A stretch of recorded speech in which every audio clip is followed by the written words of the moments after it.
Welcome to the Supplement Engineer Podcast. My name is Robert Schnetsky. Today we have a special treat in store as we are joined by one of the OG members of YouTube Fitness, where he's been giving out no-nonsense fitness advice for over a decade.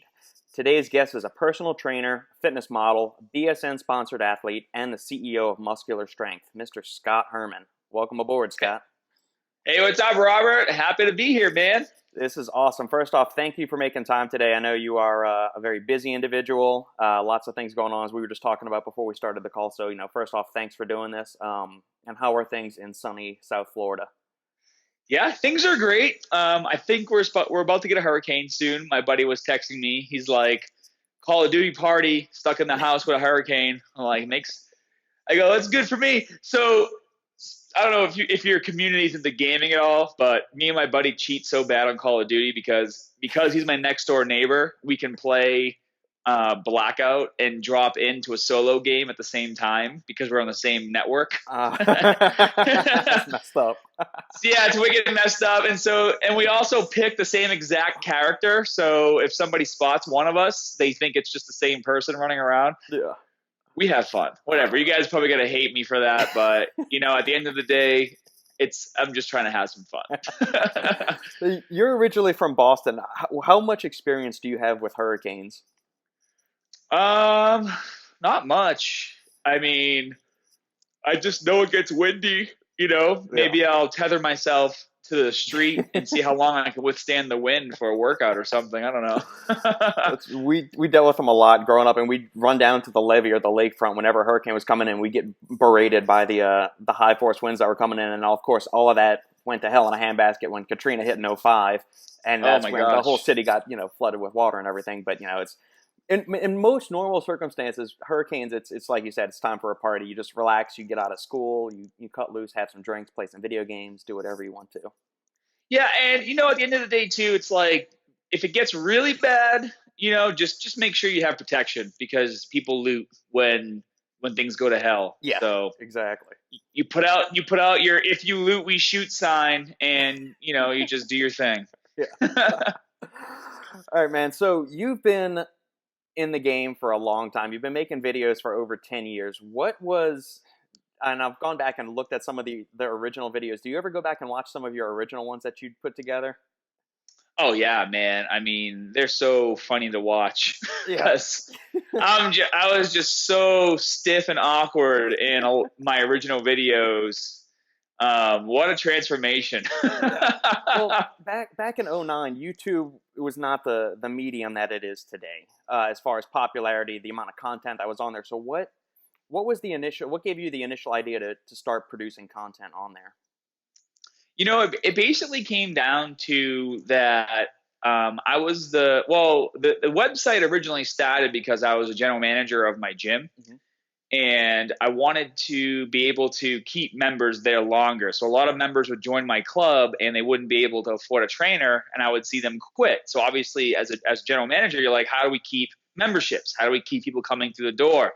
Mm-hmm. So originally I was modeling for Men's Health magazine at the time. And in the magazine, they do a lot of the starting and ending photos for each exercise. Mm-hmm. So I started out doing starting and ending photos for every single exercise in the gym, every machine in the gym, and then writing out descriptions.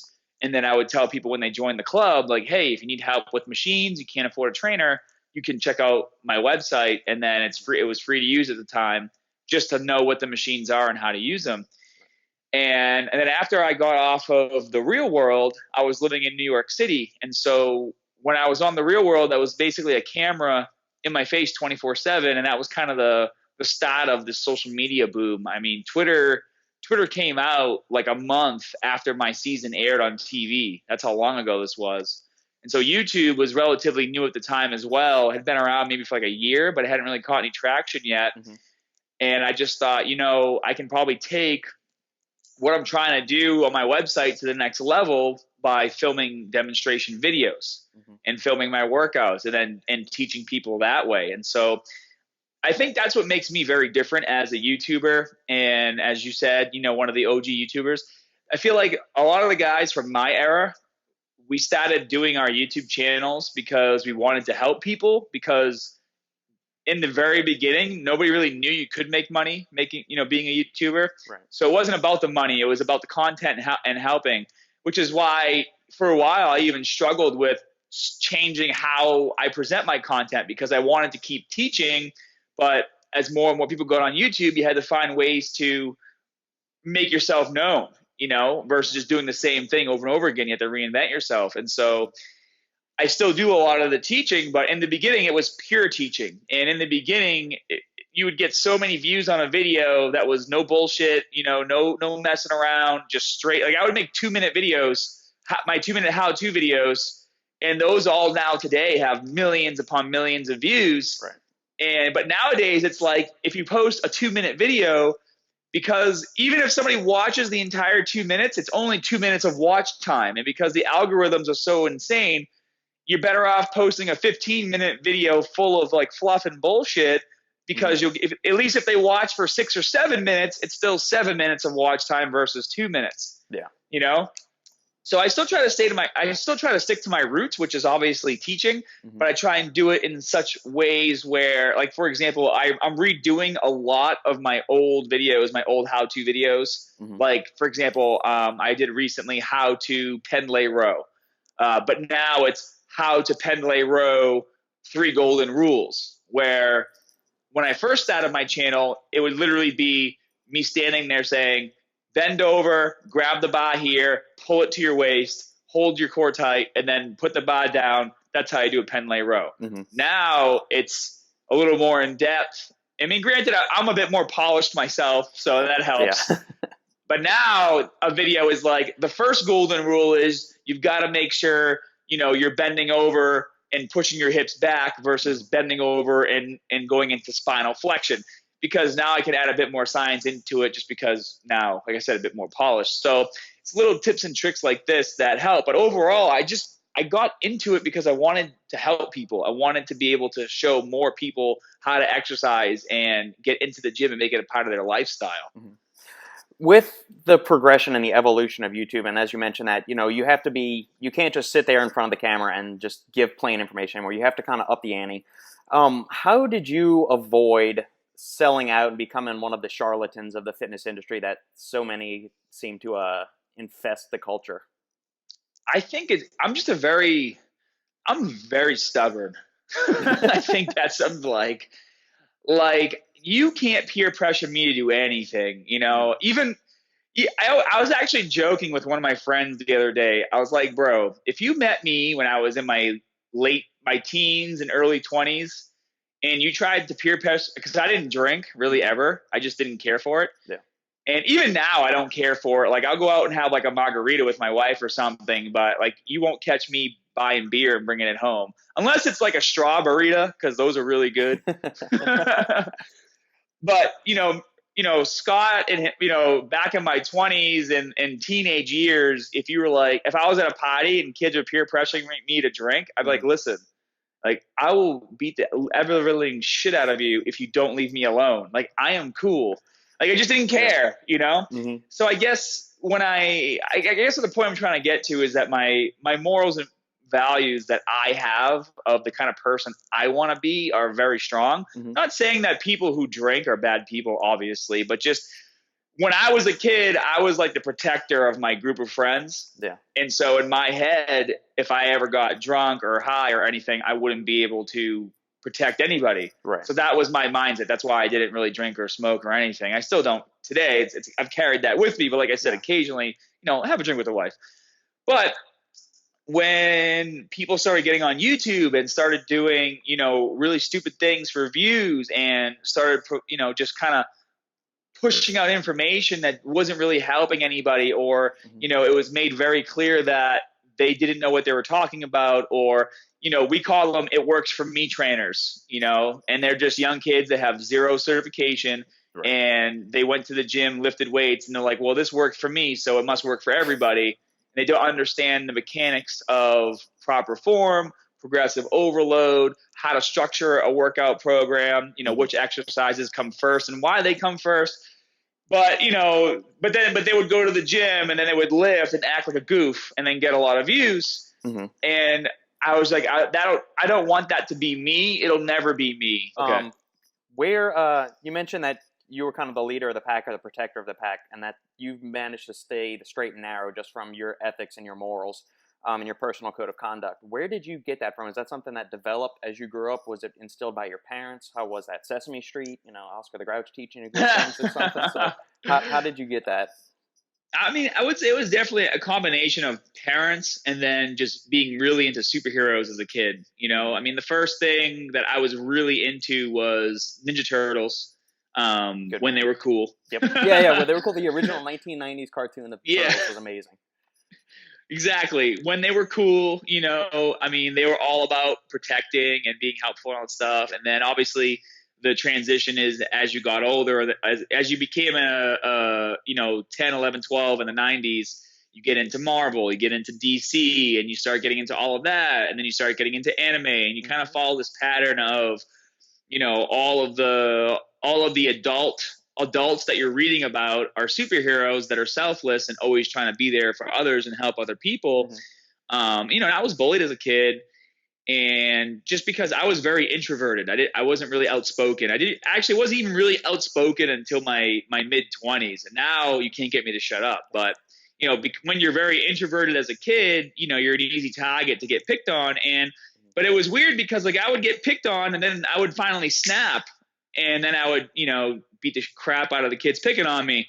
So it wasn't like I couldn't defend myself. I just kept to myself. I wanted to be left alone. And so that's why I resonated a lot with superheroes, because I would see people picking on me, and I'd be like, why is anybody helping me? Yeah. This is, because superheroes help other people. And not that I expected Captain America to show up and punch some kid in the face for me, but just somebody to be like, hey, leave him alone. Why are you picking on that kid? So I guess at a young age, I kind of made a decision. I'm like, well, if no one's going to help me, then I'll be that person. I'll be the person who helps other people. And then, especially growing up, my dad's very if you're going to do something, do it right. You know what I mean? Or if you see something wrong, say something. Don't just be a passerby, or don't be, just watch something go down if you know it's wrong. And so having that in my life was a lot of help growing up, and is mainly the reason why I am today. Is that what led you into weightlifting and training in the gym too? Was your early experience as childhood? You wanted to kind of bulk up and be bigger, stronger, to assume that superhero type physique? Yeah, I mean, partly wanted to beat the absolute living shit out of the kids picking on me. Yeah. Just to throw that out there. And in the beginning, it was a really great release of anger. And what was so cool was I started working out when I was 12, doing bicep curls and benching every day, because that's all I knew how to do. Yeah, that's what every little boy does. Yeah, exactly, right? You just bench and curls. I found my dad's old weight set, and I started using that. And my older brother was such a prick that he would come downstairs whenever I was lifting, and he would try to make me laugh, so I would drop the barbell on my face. Every time I was lifting, he would come downstairs just to be a prick. And my brother actually takes credit for me getting into fitness. He tells me all the time, he's like, if it wasn't for me, you wouldn't even be who you are today, because it was mainly him and his friends that were picking on me, obviously. Oh, man.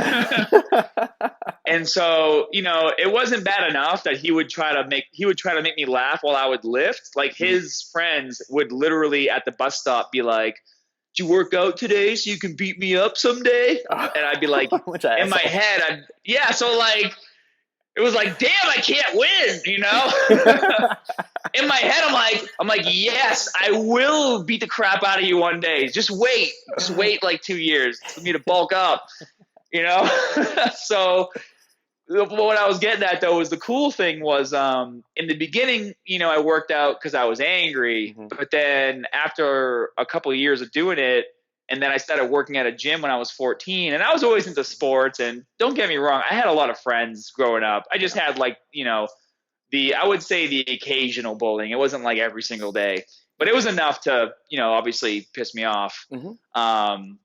But then once I started working at a gym, and then I started getting into fitness more, it was if anything made me mad, whether it was school or friends or girls or whatever, or bullies, it's it didn't even bother me. I would just literally shrug it off, because all that negativity was kind of being funneled into this place, maybe in the back of my mind, and then was just getting released at the gym, just kind of like subconsciously on its own. Because I had such great experiences working at a gym.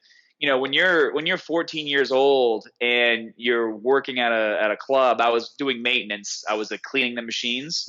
So I would clean all the machines in the club every Saturday for like 4 hours, and I would get a free membership for doing that. Cool. So what basically what happened was, like, I was the young kid who wanted to lift. So a lot of the dudes in the gym kind of like wanted to teach me stuff, because it was kind of like how any adult is. You see a kid trying to do something, you want to help them. Exactly. That's how I am in my club. So I had a lot of really cool people kind of take me under their wing and teach me how to lift and train with me and motivate me.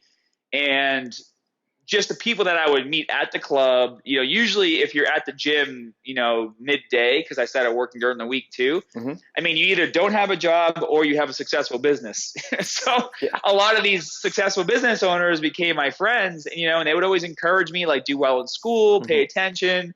What do you want to do with your life? What kind of business do you want to run? What do you want to do when you're older? So the gym just became a really positive place for me to go to make friends, train, and then just have people who believed in me and supported me. What was since you started training, 12, 14, 15 time frame, when was your first experience with supplements? And how did that whole process come about? Oh, yeah. So as soon as I started working at the gym, I was like, give me the American Bodybuilding Rip Force. Give me like anything that had a fruity taste to it. I'm like, give it to me. I want that. I want this. And I love, dude. So Speed Stack is more common now, but the original American Bodybuilding Ripped Force orange flavor was so freaking good, and it had ephedra in it, dude. And you were what? I'm guessing like 15, 16 at this time. Yeah, dude, like I'm 14, 15. I got my ephedra filled American Bodybuilding Ripped Force. I'm just like bouncing off the wall. That gym was clean in an hour. It was just like shiny as hell.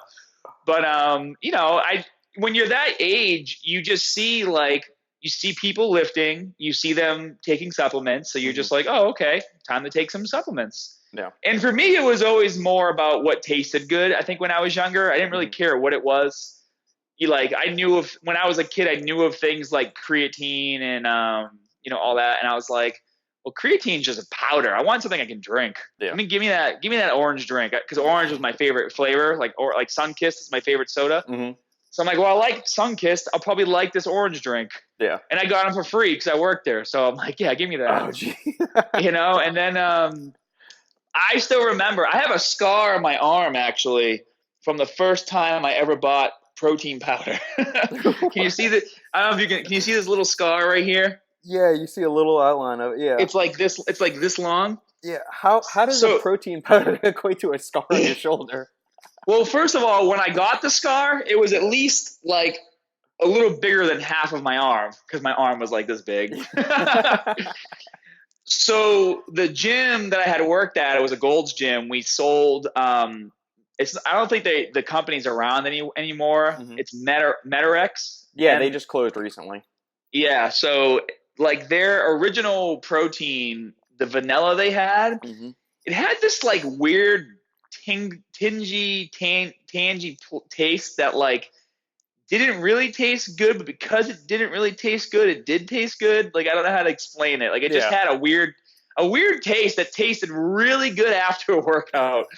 So that's what we sold at my gym. And because I was working out at my house as well, I wanted to buy some protein. So I rode my bicycle to the protein store. And when I was leaving, there was like a tree that was overhanging on the sidewalk. And I ducked down to not hit the branch. And one of the branches hit my arm and gashed my arm open. Not like it didn't need stitches or anything, but it definitely left a scar. Got you good enough to yeah, it got me. leave a lasting impression on it. Yeah. So when I was a kid, it was mainly the energy drinks and the Metarex protein, and then Isopure came out, or when I was like probably 16 or 15 years old, And then that was like always stocked in the fridge. So I was, grabbing that glass jar after a workout, sucking it down. Yeah. I mean, I knew enough at that age to like, hey, you need protein to grow. Mm-hmm. I wish I knew more about food at that age, and that's what I always talk about when I talk to young guys. I'm like, listen, if I was your age now, I'd be eating probably 3 times as much as you're eating because I know how much better that is for you and how much more you need that food at that age. Because when you're a kid, you think as soon as you take your protein shake, you're done. Yeah. Like that's literally how you think in your head. You're like, oh, I worked out, protein shake, I'm good for the rest of the day. I'm going to get huge. Yep. Because there was no education back then. You know how it is. No, and I mean, it was even, they might have had some stuff on bodybuilding.com then as far as articles or T Nation, but I mean, some of those old T Nation articles are really, really, really bad.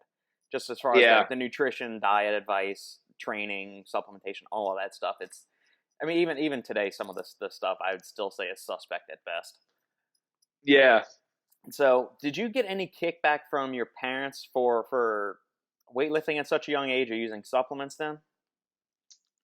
No, my parents, I've actually been really lucky. I always did really well in school, and I always showed like an entrepreneurial drive to get things done. I mean, my dad was really cool. He was always teaching us how to do things on our own, So like I was using all the power tools and like jigsaw and drill press and all that stuff we had in our basement since I was like 8. Like, okay. I remember in 7th grade, I built this boat for a project we did on like slavery. So I built like a slave boat, that they took over. And I remember I got like a D on it. And then I saw this other kid, he built like a plantation house and it looked really nice. Mm-hmm. But I knew he didn't build that shit on his own. Like I know his parents helped him. And he got like an A+. And I'm like, dude, my boat, like I had to build an internal structure, and then I had to cut like 1-inch long pieces of wood and go like this thing was at least 2.5, 3 feet long. I'm like, how the frick? And then you know what the funny thing is I took that boat and then in high school I had to do a Civil War project. Mm-hmm. It was brown. I literally took it. I painted it freaking gray. I took the sails out and I put turret guns where the sails were. A+. I'm like, this teacher must have thought that I bought it or my dad built it or something. I was like, you bitch. Oh, you get the last laugh nowadays because God knows what they're doing, and you got 2 million subscribers on YouTube, and one of the good guys in the fitness culture space. That's appreciate that. Doing that, man. It's let's see. Well, so get back to your question. So my parents never really gave me any flack for any of that. Mm-hmm.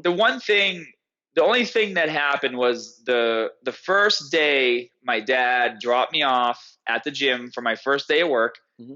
He said, Scott, he's like, make sure you work hard. And he goes, when it comes to training in the gym, he's like, train and stay natural your entire life and don't do steroids because if you stay natural, you'll keep your gains forever. And then when people accuse me of being on steroids or things like that, yeah. I tell them, they're like, how come you never do them? I'm like, because my dad told me not to do them when I was 14. And for some people, it's like, that's not a convincing enough reason for them. You know what I mean? Yeah. And for me in the beginning, it was enough because I respected my father and he's like, stay natural and you'll keep your gains forever. Yeah. And I didn't know like any of the side effects or anything at that, but at that age, you love your parents, and I looked up to my dad a lot. So he's like, don't do it. So I was like, all right, I'm not going to do it. And I never did. Yeah. So that was the only thing was, my dad was like, don't do steroids. I was like, okay. Yeah. I think I think for people that have a very strong paternal presence in their lives, I mean, my dad was the same way with us and me and my younger brother and sister, is that, your parents tell you something, your mom could just give you a look. She didn't have to raise her voice, do anything, but you give that mother death stare look, and you just know you screwed up or you don't touch anything. And same thing. If your parents tell you not to do something, I mean, it's like the fear of God is struck into you, and you listen to what they do because you have them elevated on this pedestal, and it's just I still look up to my parents for inspiration, the right way to do things to this day. So it's good to see that there's more of us that are in that vein out there in the world. Yeah, man. And I mean, I worked at a gym. Like, it's not like the temptation wasn't there or I could easily obtain it. I mean, Right. even in my teens, I got into like kickboxing, and the guy that was training me, he would say to me at least like every other week, he's like, because he was known as the mad scientist because this was the guy who like sold to everybody, Yeah. sold steroids to everybody. And he's like, he's like, if you just did a cycle and ate right, you'd probably put on 15, 20 pounds of muscle and you'd be unstoppable. I was like, yeah, but I just don't really care. Yeah. Like, it's not what I want to do. Like, I wanted to stick to my own morals and do it naturally and do it my way. Mm-hmm. And at that point in time, I was really into Dragon Ball Z, and the main two characters, Goku and Vegeta, like Vegeta's offered like a chip that's going to make him more powerful, and he just crushes it in his hand. He's like, I'll do it myself. And so like, you watch it like that, and someone's like, here, have some drugs to make you bigger. And you're like, no, I'll do it myself. Like Vegeta. Oh man. You started training, you start making gains, building muscle. You win the cover of Men's Health, and you get the best abs in the Northeast. Is that the correct term? Yeah. Well, it wasn't the cover. It was the pull-up poster. The pull-up poster. So it was best abs on East Coast contest, and I was in New York City, mm-hmm. and then that got me a modeling contract with a company in New York that I forget their name because they went out of business. But modeling contract with them for like a year, and that's what kind of started my back and forth from Boston to New York every couple weeks to go to modeling auditions and get into fitness modeling, which was great. I got 3 pull-up posters in a year, which I was the first person to do that. Mm-hmm. I'm still in the big book of exercises for Men's Health as of today. So in the chest and abs section, which is pretty cool. Mm-hmm. And then they've reused my photos here and there, but yeah, I mean, that was basically where I got the idea for my site, was doing the modeling shoots. Which I don't know. You saw my video I did on the Tom Ellis workout recently. Yep. And I actually, in that video, I talk about how, obviously I got my start with Men's Health. And that's why I was so pissed when I saw that Tom Ellis video, because like the on-site trainers that they would have at these shoots were like genius level. They knew so much about health and fitness and exercise form and nutrition. And, if we were taking photos of an exercise and your elbow was pointing too far to the left, they'd be like, nope, redo it, pull your elbow in. And so to see that not be there anymore pissed me off. It made me upset. Yeah. But that's where I got my start.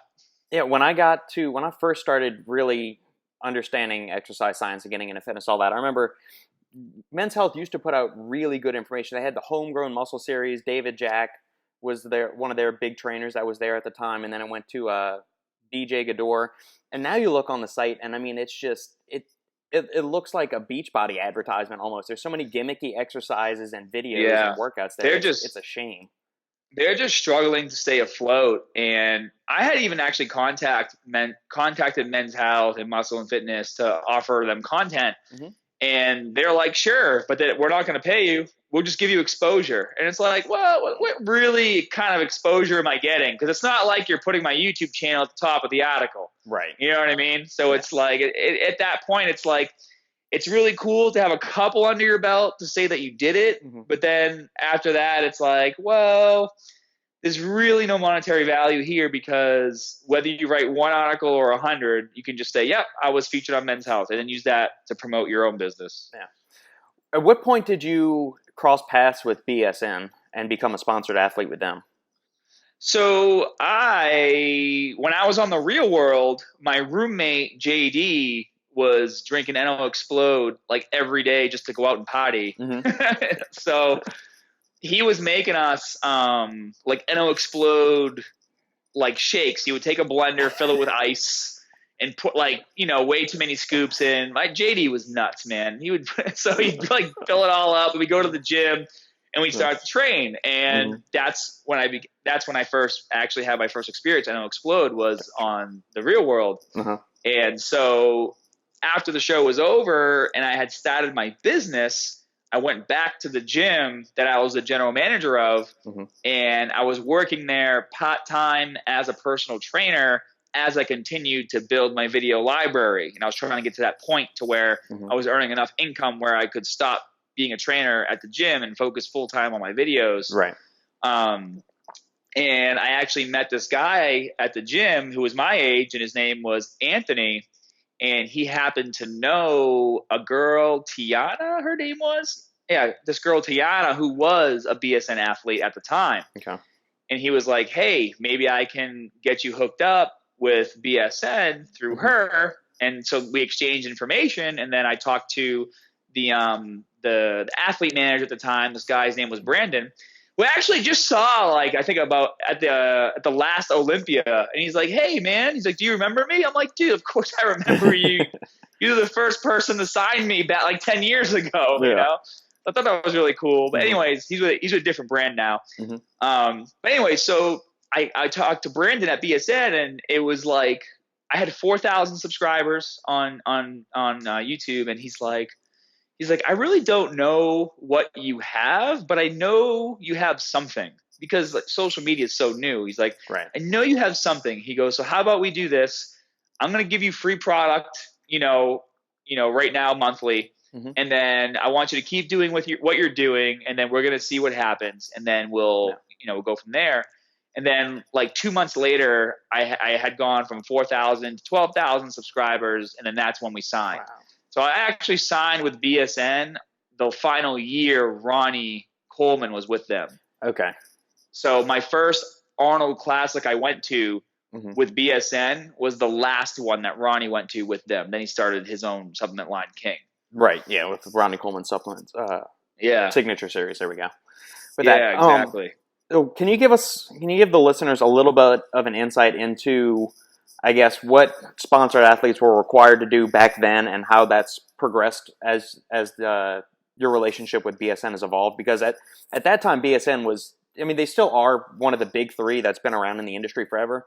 But I would say, at least on a domestic landscape, their footprint isn't as big, and they're lagging a little bit behind on the formulation end of products. As we've seen younger companies come on, the ones that have monopolized, I guess, advertising on the social media front, and they've gotten a little bit bigger foothold in the industry compared to like the likes of BSN, Optimum, and Cellucor.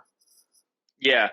Well, with BSN, because obviously we're owned by Glambia, which is also owns Optimum Nutrition and IsoPure. So the goal with the brands is like where BSN is more like Miami Life.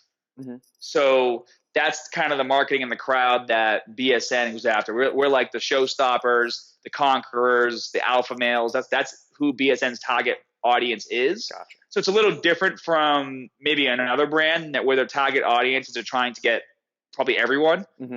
Because we have Optimum Nutrition, who is the more, I guess, I hate to say the word sophisticated, but like you think the more like sophisticated, BSN is like party gains, alpha, look at me, steal the show. If you walk into a club, we're the guy you're going to look at, stuff like that. So maybe that's why you might think that the print isn't as big, but it's a part of like the entire marketing strategy where we hit this market, On hits that market, and then IsoPure, that's like your naturalists, like that's why it's called IsoPure, you know what I mean? Right. So that's kind of the divide there. But I mean, back in the day, it hasn't really changed. All that's in terms of what to do. For me, I was social media, so I would show the products in my videos. But now with all these other social media channels, I mean, you have Instagram, you have YouTube, you have Facebook, you have Twitter, you have TikTok and Snapchat, all that stuff. So basically whatever channel you use the most, that's where you're showcasing BSN. So I still showcase BSN a lot in my vlogs. So like if I'm about to go to the gym, if I'm vlogging in the kitchen, all right, I'm going to take my Nano Explode, 2 scoops, maybe 3 today. I'm a little tired. These are the supplements that I use. And I have a whole, I'm sure you've seen my pantry. It's like BSN from top to bottom. Yeah. But what you'll notice is it's a lot of the same products. So, I'm very transparent with what I use. And BSN is like, if you don't use a certain product, don't show it in your videos because that it's not organic and it's not real. Because I only really use 3, maybe 4 products max. I have my Amino X for my BCAAs, which more than often, I don't even use that as much anymore because I use Rebuild. because Rebuild has a better formulation of BCAAs, glutamine, and creatine in it for post-workout. Yeah. And then for protein, I have the isolate, the Synthesix isolate for my pancakes because it's a bit more calorie dense. And then I have the Edge usually for at night because it's less carbs and more protein. And then I have my pre-workouts. Gotcha. And we also have like fish. Has your supplementation plan changed much over the years? Not really. I would say, if anything, I've actually just kind of focused on more food versus supplements. Where in the beginning, I was a lot of supplements, and even BSN, well, Glambia as a whole, they're like, listen, always preach food first and then fit the supplements in after, which is why I really like working with the brand, because the integrity is there. They're not like, hey, you have to take these BCAAs every single day or else you're not going to have any gains. It's like, no, if you need them, you take them. Generally, most of the people that I work with, I'm like, hey, what's your meal plan like? Okay, either the isolate or the Edge is going to fit your plan depending on how many calories you're getting. Right. And like, and then people say, do I need a pre-workout? I say, listen, you don't need a pre-workout, but if you think it'll help you on days where you're tired, then yeah, you can take this. And then they're like, oh, what about creatine? Should I take creatine? I was like, well, you don't need to take it, but this is what it does. It can help with you having more energy for the hour to hour and a half that you're in the gym. Then I explained to them how it works. You know, a lot of people so actually I was in GNC the other day, and I bought like a random drink just because I wanted something. It was called Lit, I think. Yeah. And it had like a gummy bear flavor. I'm like, oh, I'll try this. I like to try different flavors. And then, you know, if it's a good flavor, we talk about it. Right. But anyway, so he's like, oh yeah, that drink's going to come out soon with, I forget what the terminology was. It was like super ATP or like it was some word that meant like works faster. I don't think it was super, but it was like, it comes with like super ATP or turbo ATP or whatever. And I just laughed, and he's like, what's funny? I'm like, do you even know what ATP is? I'm like, it doesn't make sense that it has like how are you going to enhance ATP? It just doesn't make any sense. You know what I mean? Yeah. So then I explained to him, you know, the process of what creatine does and how it works in the body. And he's like, oh yeah, that does sound kind of stupid. And this is the guy that's pushing supplements to all the consumers coming in. Oh my God. Wow. Yeah, exactly. Well, that's kind of the running joke with GNCs is, you know, a lot of them, with GNC, you kind of feel bad because the employees get shit on because they have quotas they have to meet. So that's why usually when you go in go into GNC, like they don't even really showcase BSN a lot. It's kind of in the back, and it's all the GNC products first because, or whatever product is giving them the most return, which obviously you got to run a business, but that's what they push, you know? Right. Whatever gets them the biggest commission. Yeah. Yeah. So my camera guy, Ricky, speaks Spanish. And so we were in GNC the other day, and this guy he's like, oh, you know, he's talking to this dude who clearly is like 50 pounds overweight, probably just got into exercising. And the dude's like, oh, you look like you're holding a little water. Here, this supplement will help you out right here. And he's just bullshitting in Spanish, all this. So Ricky tells me after all the things the guy was saying, and he's just like piling all these different pills and supplements on this dude who literally just needs to circuit train and do cardio and he'd lose weight, you know? Yeah. Wow. Yeah, it's disappointing. And it's good to see, because I haven't had a whole lot of interactions with BSN, at least on the corporate level, with discussing with their higher ups and working on products and things like that. It's good to see that their ethos is to focus on food first, the hard training, and not just push supplements or the panacea for everything in life like so many other companies do. It's rare to see that. I also feel like a lot of people are what's the word I'm looking for? Misinformed with BSN and the way they formulate their products, because obviously a protein is going to have a proprietary blend because they can't tell you how they're making their protein, but because obviously people would copy it. Like that's why it says proprietary blend. But with the way the labels are changing, I'm sure you've seen all the new labels where it's like calories are super big. So Glambia is doing that with all the brands. So everything is very transparent. So unless it's like a formulation secret, you're not going to know maybe exactly what ratios of the proteins or whatever, but like everything else that's listed in there is on the label. Yeah. And I've had to explain it to people. They're like, oh, the ingredients in BSN are garbage. You don't know what you're getting. And I'm like, have you looked at a bottle recently? Because BSN, Optimum Nutrition, Isopure, like I said, we're all under the Glanbia umbrella. Right. Really trying to make sure that we don't fall into that category, because a lot of companies do that. So I went to sports nutrition school at Glanbia in Chicago. Cool. And we were talking about, this is why we were talking about all this stuff and how the brands are changing and how they're obviously trying to be very transparent with the details. But they were showing another protein blend. It's like X Factor or something. I forget what it's called. You can buy it at Walmart. And it was like no filler. It said something like no fillers, no whatever, and then no bullshit or something like that. Like the label just said these things that if you were to read it, you'd be like, okay, something's going on. Yeah. Something's going on with this label. Because it's like, why is it telling me it has no bullshit? Well, yeah, I mean, the amino spiking in proteins was notorious several years back. Oh, we talked about that a lot too. Yeah, it's the protein spiking. Yeah, it's been phased out for them. I mean, there's still a few suspect characters. I mean, the people doing it don't have a major footprint in the industry. So that's, I remember when Detox Bar came out and it had 28 or 32 grams of protein, and everybody was like, I love that thing. And then you come to find out it only had like 12. Yeah. And then, they kind of went away. Right. Yeah. There's been other big, I don't feel like getting sued. Didn't so Larry's? Yeah. Lenny and Larry's was one. Larry and Larry's got hit pretty hard too. Yeah. We tried to confront them. I tried to confront some of their guys at the Olympia 2 years ago. I said, this was right after the lawsuit had been settled or whatever. I said, so can you, explain a little bit what's going on? They just said, no, we're not going to talk about that anymore. We're moving forward. And so I pushed them one or two more times, and you got completely stonewalled because they were just not entertaining it in the least, or they didn't want to acknowledge it, even though it's right there in the court papers. Just be like, we screwed up. Time to move on. Yeah. You know what I mean? Yep. Have they ever approached you, or do you get any input on product formulation, flavors, or anything like that? Or have they ever mentioned, because oh yeah, we'll see things like brands will do certain athletes featured things, like Ghost does the thing with Christian Guzman where they did the Guzman flavor edition or something like that. What input, if any, do you get in the design and formulation and flavoring? Well, so because BSN is under the Glanbia umbrella, it's like for a lot of things take time to happen, which is the only thing that kind of stinks is it does take a little extra time. It's better now. It's better now than it's always been. That's why we're coming out with better products and different flavors.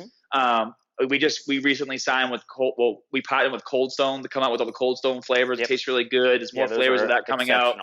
Those are amazing. Yeah, they're really good. And we have a few other things happening, but this year was the first year where we finally get all the athletes on the phone and start talking about what we like about certain products, we don't like about certain products. And so you probably saw that we had the Endo Rush. The Endo Rush had like 360, milligrams of caffeine, and we ended up polling the product, and we were talking about the product and how we can make it better. And I said, how cool would it be to design a product? Because I'm a gamer. How cool would it be to design a product that, you can buy at the store or the gas station, just like some of these other products that are out there, like you can buy Bang pretty much anywhere, and these other canned drinks.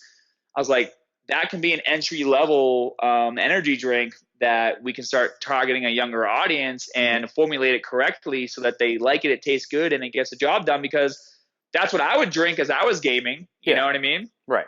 And it'll explode is a little too much sometimes when you're gaming, but a reformulated drink that was made for that would be great, So I tell my friends always no when I'm on an explode, because I'm like, die. I'm like screaming like, Scott, you put the pre-workout down. You're not working out. But another interesting thing that we talked about where, what do we like or don't like about a product? And I would say the majority of the other athletes on the phone, they're like, I can't take NO Explode at 8:00 at night before my workout because then I can't sleep. Right. And I think because I've been drinking ephedra since I was 14, I just I get the energy spike and then it's just gone, you know, after maybe an hour. So I've never had a problem with that. And so I'm listening to everybody talk, and I'm on a conversation. I'm like, wow, I'm like, you guys are all very sensitive to caffeine. Like, I'll drink NO Explode, watch a TV show, and fall asleep after. Like, it goes in my system and then it's out, you know? Yeah. And then we started talking about things like, okay, well, what do you like in a pre-workout if the caffeine isn't the number one thing you go for? Because, you know, if I have such a tolerance to it, I said, to be honest with you, I like the tingles. I'd rather have a product, you know, jam-packed with beta alanine, because for me, as soon as my skin starts tingling, it's almost like a trigger to go lift. Yeah. And it's like the only way that feeling will go away is if I lift, and plus I like the feeling. Yeah. So even if it had 0 caffeine and I just got the tingles, that would motivate me more to go get a hard workout in. And so it was really cool to have these conversations and see things from different perspectives. Yeah. Do you still get the tingles? You've been using pre-workouts for several years now, and beta alanine, next to caffeine, beta alanine is like the second most used ingredient in all pre-workout formulas for a good reason. Like, as you just mentioned, it's the tingles. Do you still get the tingles now, or do you have to take like a mega dose, like 5 to 8 grams of beta alanine in order to get the tingles? I need like 5 to 8. We actually sell a beta alanine container. Yeah.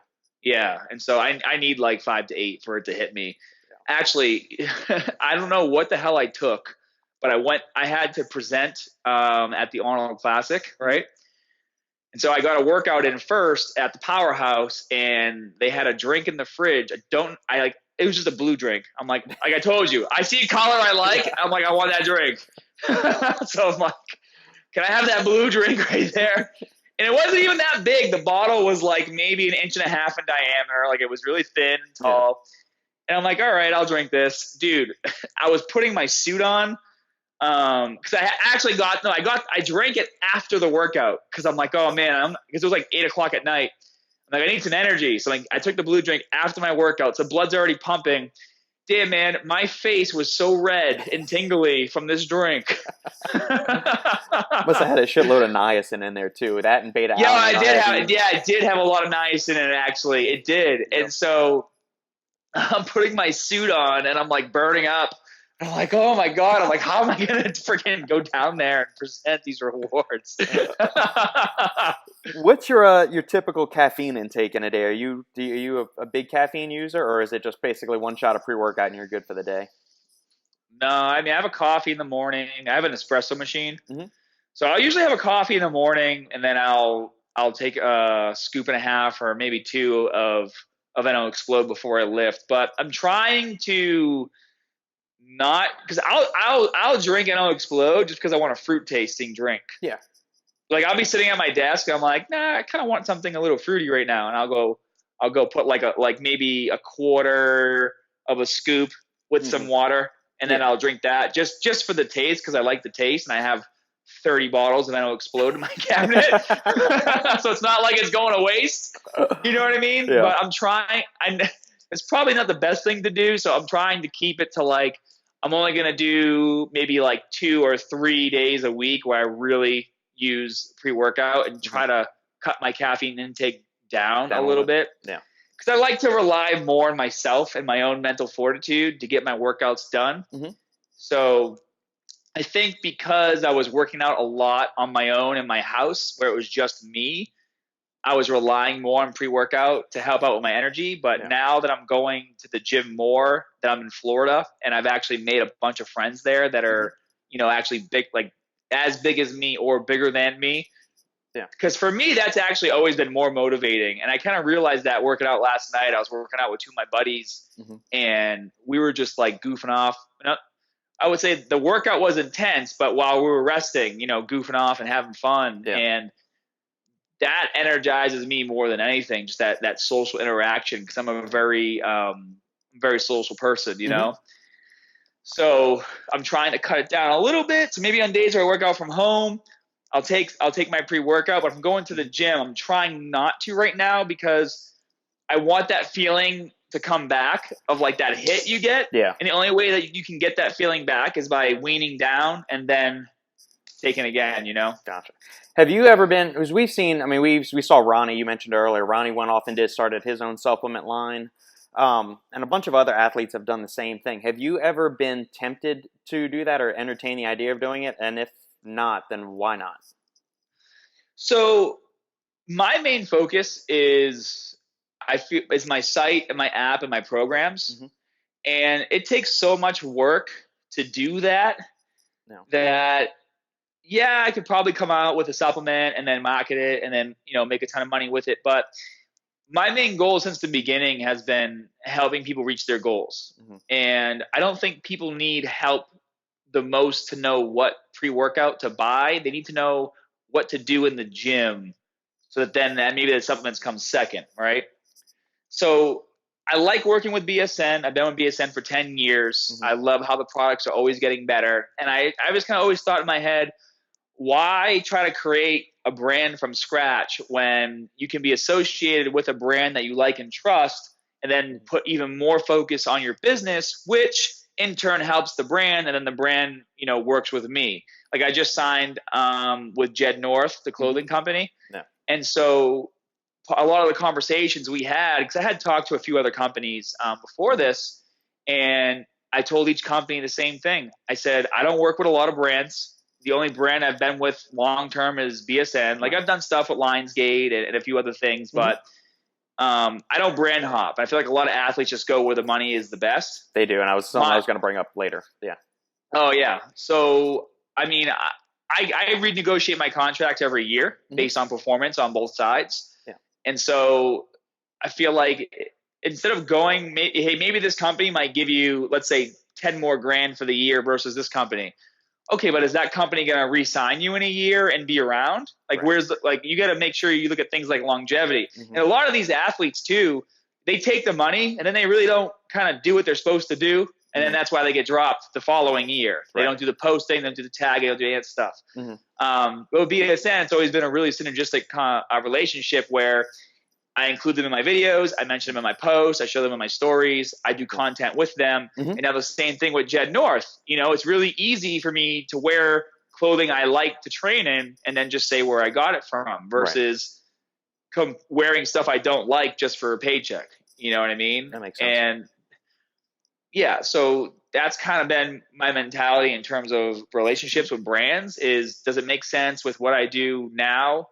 Is it something that I can put my name behind? Can I stand behind it? And if I go with this brand, is it going to come across as Scott sold out and did it for the money? Or we can tell that he really likes it and is sincere about it. Excellent. What does a typical workday for you entail? You've got the app, you've got your own workouts that you need to get in, you've got family life to juggle, you've got the site to manage, videos to shoot. So how do you juggle everything, and what's a typical day in the life? So typically, wake up, coffee, and then like the morning poop, that's just like done right after the coffee. Part of the routine. It is part of the routine, take the dog out, let him do his thing. But usually when I wake up in the morning, I go right to the computer and I just check emails and make sure all that stuff is set. Mm-hmm. And then I have a few guys that are on my team that I work with, and we talk about content. In the beginning of the week, it's always content. What videos are doing well? Which ones aren't doing well? What's new on YouTube? What are other people talking about? And recently, we're starting to get more involved in just current events and topics, which I think is super important. Yep. Like I said, YouTube is very different. You can't just stick to knowledge. You have to do things outside the box to bring fresh eyes in. And so a lot of that now. That's why I made the video talking about, the Chris Hemsworth app and then Tom Ellis. Mm-hmm. And that's why I've been calling people out for terrible form on their videos and just spreading misinformation. And it's like, if I didn't have my team with me, I'm so stubborn that I would keep doing what I was doing and then just get pissed about the YouTube algorithm versus trying to find ways around it. Right. So a typical day, usually in the beginning of the week, is waking up, checking emails, and then discussing these different things with my team. And then every Tuesday and Friday are filming days where I have my buddy Ricky come over. He's my video guy, and we get all the filming done. And then I try to utilize like Wednesday and Thursday to come up with new ideas in order to continue to push the business forward. Like right now, we're actually revamping the entire website, like the homepage and a lot of the other pages, to make it a lot more clear as to what the overall goal is and how the site works. Where right now I think it's a little bit cluttered because it's an older style of site. So all that's getting revamped right now, and it's going to be done probably by the end of the week. It actually looks really cool. And then the biggest thing right now is the next version of my app, because my app has all my programs, custom meal planner, all my articles, all my recipes, everything at one touch. Then it also has its own social interaction. So you can go in there and post in you can post in the forums, and then I can answer your questions, and then you can communicate with other community members. It's basically it's basically like the fitness version of probably Facebook, but structured much better on an app. And what's really great for me is it's allowing me now to reach out to other content creators. Like I'm starting to feature a lot more articles and content from other YouTubers that have good morals and values and are providing quality content. And my goal right now is to find more of these people that want to get their content out there. Maybe they have a big following. Maybe they don't have a big following, but they have really great stuff. I don't care. I don't care how many followers a person has. I care about the content they're providing, because that's what I'm putting out for my clients and my subscribers. So my goal right now is to really turn muscularstrength.com kind of into a hub of where if you go there and you see information, whether it's an article or a program, it's going to be good and trustworthy and it's going to work.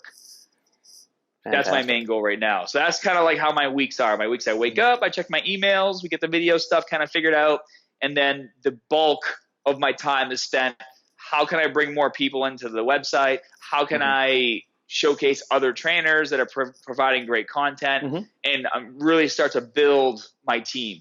Excellent. Or continue to build my team. Right.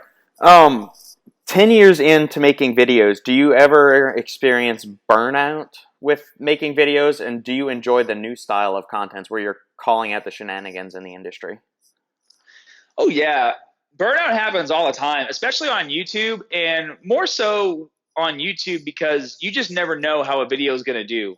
Yeah. And that's what a lot of creators I've talked to, even creators that have, I have 2.3 million subscribers.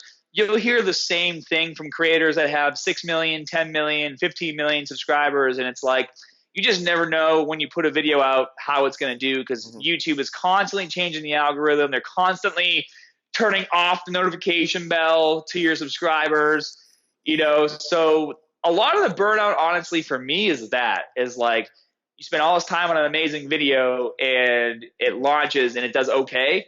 Yeah. And you don't get that initial viewership like it used to be. You know what I mean? Yeah. So, but we've kind of figured out, well, maybe it's because we need to start tackling some different topics that are being searched more versus just staying within our realm. And that's what's been helping us out a lot. That's why we're starting to talk about more of these current things that are happening. So somebody sees that video, comes in, and then they go to my YouTube page. And because I'm still putting out all this great teachable content, they might come in because they want to see why Tom Ellis's workout is bad. And then they go to my page and they see how to do a pen lay row, 6 best exercises for this, 7 best exercises for that. And it keeps them engaged. So it's really easy to get in your own way when you're a content creator because you have a vision of how you want things to go and look. But that's why it's great to have a team around you, because it was Ricky's idea to do the first video where I talked about these two guys, their names, their Instagram page is the Organic Twins, and they're just putting out all kinds of content where they're doing terrible form for views and making exercises up. Yeah. And we actually had the video filmed, and I was like, I don't know if we should post this. I don't want to come across as negative. And he's like, dude, trust me. Like, you don't come across as negative. You come across as passionate, that you want to help people. Yeah. Like I pondered the idea of releasing that video for a couple days, and then we released it and it did so well and had so many, I think it has like almost 500,000 views now, loads of the likes to dislike ratio is like 98% like.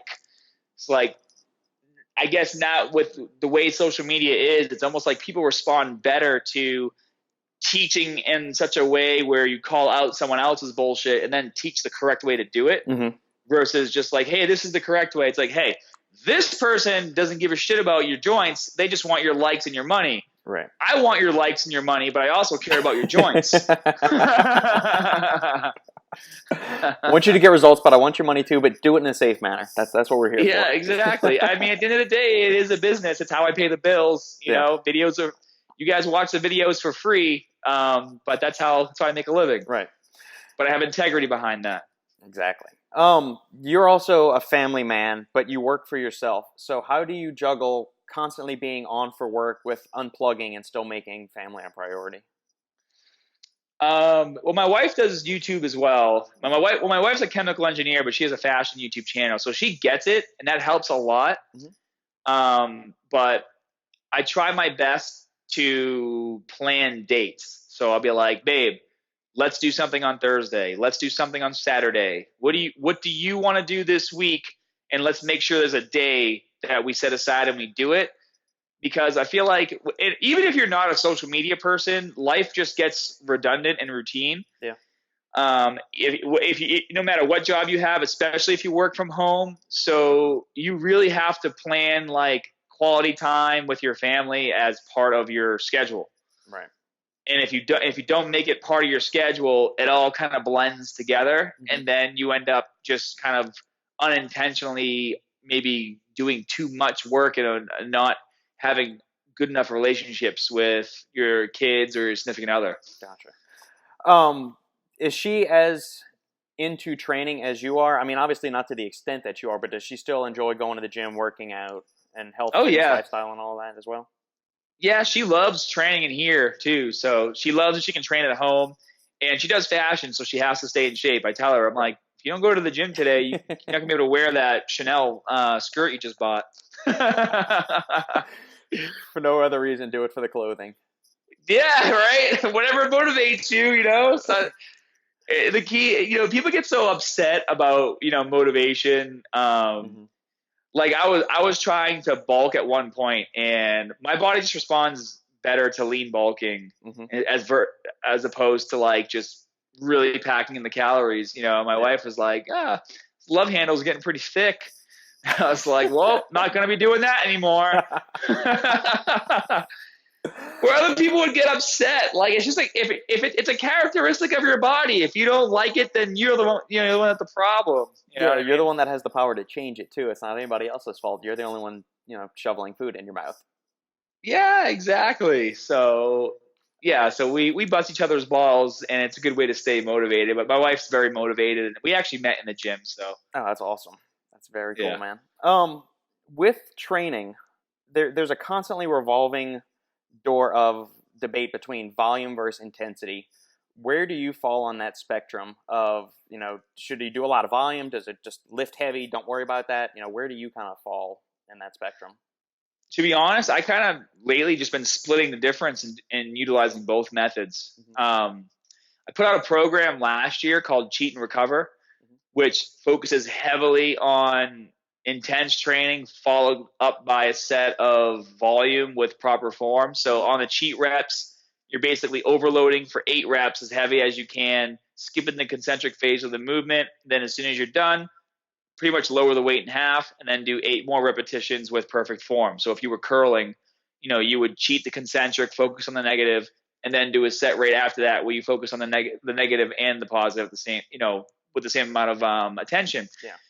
And the goal behind that was, with overloading and lifting heavy, you're penetrating that muscle fiber much deeper than you would with just volume training, and you're activating parts of that muscle that normally wouldn't get activated because most people don't realize this, but you're 40% stronger in the negative. That's why you can do a cheat rep and control the negative. Correct. And so I always thought, well, how can I combine these? How can we take advantage of all 3 muscle building mechanisms as opposed to one at a time? And even in my only 2 series that I do on YouTube, start out with a heavy compound lift first, go as heavy as you can for 6 to 8 reps for like maybe 6 or 7 sets, depending on what muscle group you're hitting.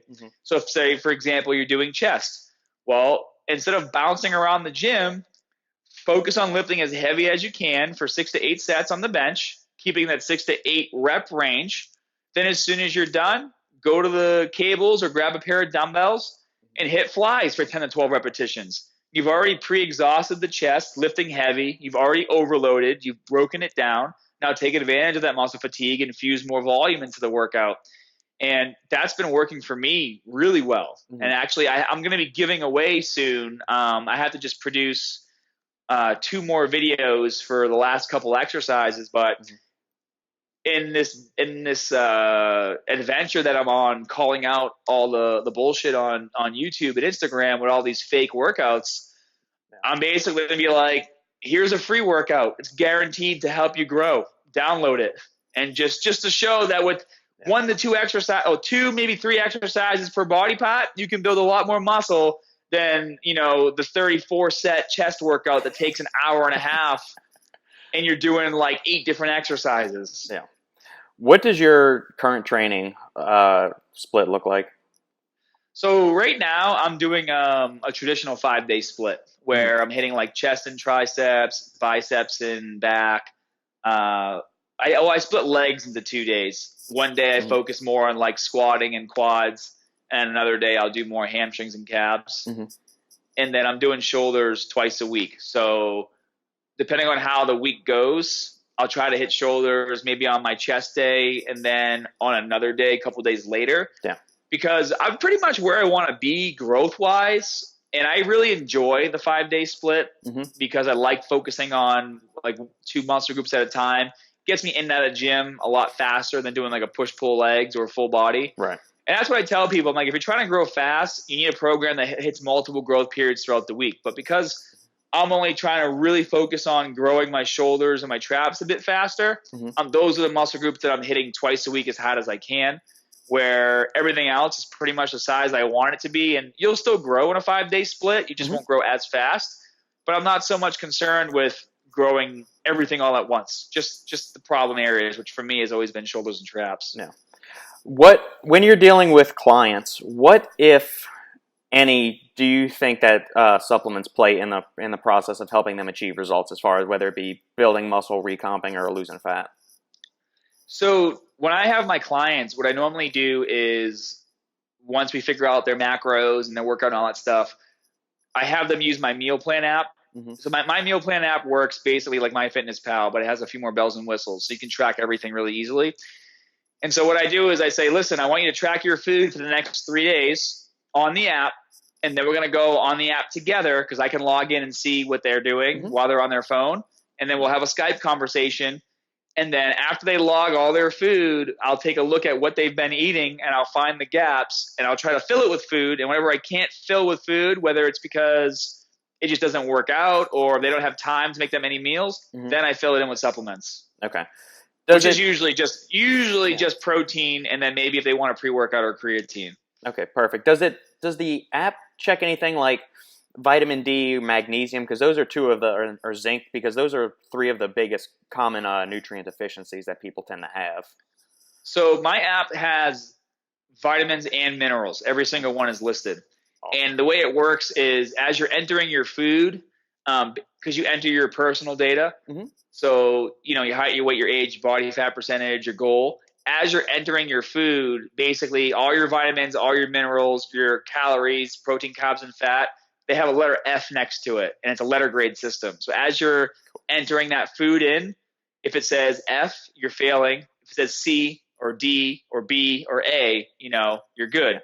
So once you have pretty much all A's and B's, you know that you're hitting all your goals for the day for your vitamins and your minerals and your macros. So, and then you could actually click on it and see exactly what you're getting, but it's that quick visualization of the letter grade system that people really like about it. It's like, okay, I got an A for protein. I got all my protein for the day.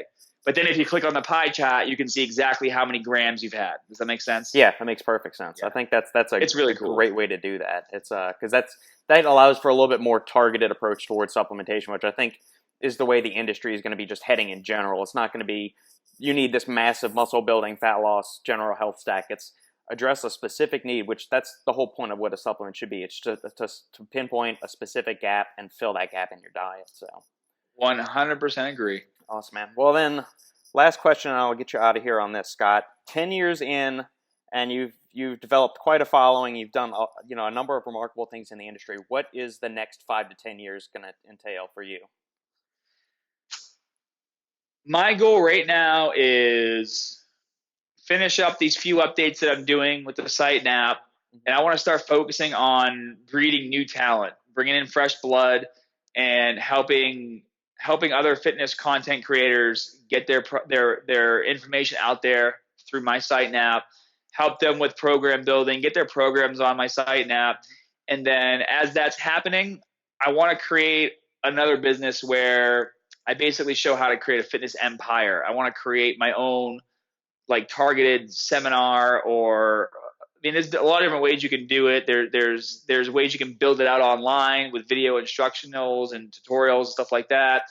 Even doing public speaking, I've done a lot of like big presentations for like AT&T where I basically go over, how to get in shape starting from nothing and then just getting your body moving again. I guess I want to get more into the public speaking era of fitness. And I feel like that's really big and powerful. And it's a really great way to interact with a lot of people from a lot of different like if you have a room full of people, you're going to have people starting at all different parts of their journey, right. Whether it's the very beginning, they've been doing it for a while, they fell off, they got injured, they have a medical condition.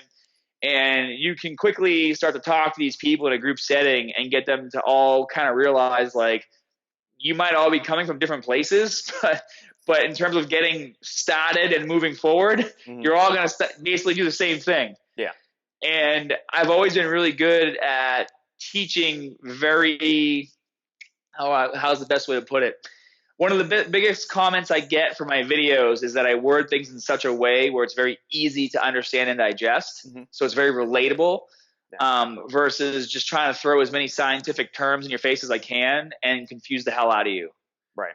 And so that's what I want to do. I want to really start getting in front of people, start doing more meetups, start filling some rooms, and just talk about fitness and how to get to the next level. And also, have a piece of that where I'm showing people how to build their own fitness empire. Excellent. Well, best of luck with that. Thank you again for making time today for the interview. Stay safe with the hurricane. And I'm sure everybody knows where to find you, but this part of the show. Oh, yeah. Where would you like to direct people to find you? The biggest thing, go to the App Store, download my app, Muscular Strength. There's a big update coming within the next week or so that you're all going to really love. It's going to be right now. You can already access my meal planner we talked about, all my programs, but this update is going to be a really nice surprise for you guys. You're going to like it. And obviously, go to YouTube or Instagram, Scott Herman Fitness, new content every single day. Actually, I posted a pretty hilarious video today on my Instagram. Did you watch my Instagram video today? I have not logged on today. No, I've been writing some other content the first half of the day here so far. Well, I filmed a funny video that you need to check out. It's actually quite hilarious. Okay, I will go check that out. It's about harassment in the workplace working for me. Oh my goodness. It's like 15 seconds, and you're going to love it. Excellent. Awesome, man. Well, thank you again for doing this. This was a blast. Have a good day, and keep doing the great content, man. Thank you. You too, buddy.